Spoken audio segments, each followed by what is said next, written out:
Number ভালো চামড়া। হ্যাঁ, দেখতে খুব সুন্দর পুজা দেখবেন। যদি ভালো না হয় দেখবেন কেমনে যে ভালো হয়।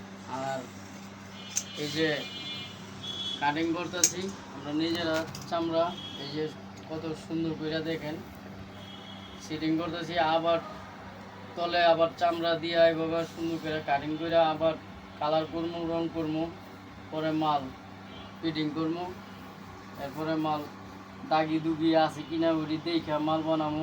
এই যে একটু চামড়ার পড়ছে, এটা লওয়া যাবে না, এটা বাদ।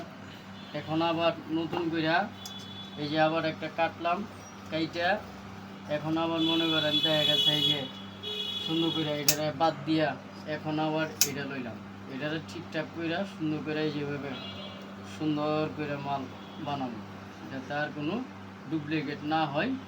সুন্দর কীভাবে বুঝবেন এরকম বা অথবা টুকরা বা এটার মধ্যে সাইডে ম্যাচ বাড়ি দিয়া ধইরা এই যে মনে করেন ম্যাচ তো নাই, এখন চামড়াটা আপনারা কীভাবে টেরাই করবেন বা ভালো বুঝবেন যে চামড়া না ফোম বা রেক্সিন। আপনারা দরকার লাগে এই যে ম্যাচ লইবেন, ম্যাচ লইয়ে এমনি আগুন দিবেন, যদি পুড়া যায় তাইলে মনে করবেন যে রেক্সিন।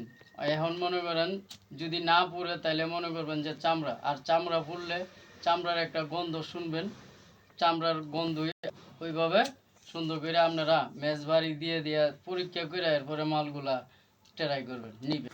আপনারা না বুঝেন তারপরও মনে করবেন যদি ফর্ম হয় তাইলে ঘুরায় দেখবেন ফর্মের মধ্যে আপনার অন্যরকম একটা বসবে, দাগ বসবে, কিন্তু চামড়ার মধ্যে চিমড়ি দিলেও দাগ বসবে না। এটার মধ্যে রেক্সিনের মধ্যে দাগ বইসা যাইব। এবং যদি আপনারা দেন তাইলে এইভাবে আগুন লাগবে, আগুন লাগা এইভাবে পুড়তে থাকবে। আর চামড়ার মধ্যে এই চামড়ার মধ্যে কখনো এইভাবে আগুন লাগাইয়া পুড়তে পারবেন না, কিন্তু আগুন ধরবেই না। আর ওই রেক্সিনের মধ্যে এইভাবে যখন আগুন দিবেন তখন মনে করেন এই যে আগুন ধরবে, কিন্তু এই চামড়ার মধ্যে মনে করেন আগুন কখনো ধরাইতে পারবেন না আপনারা।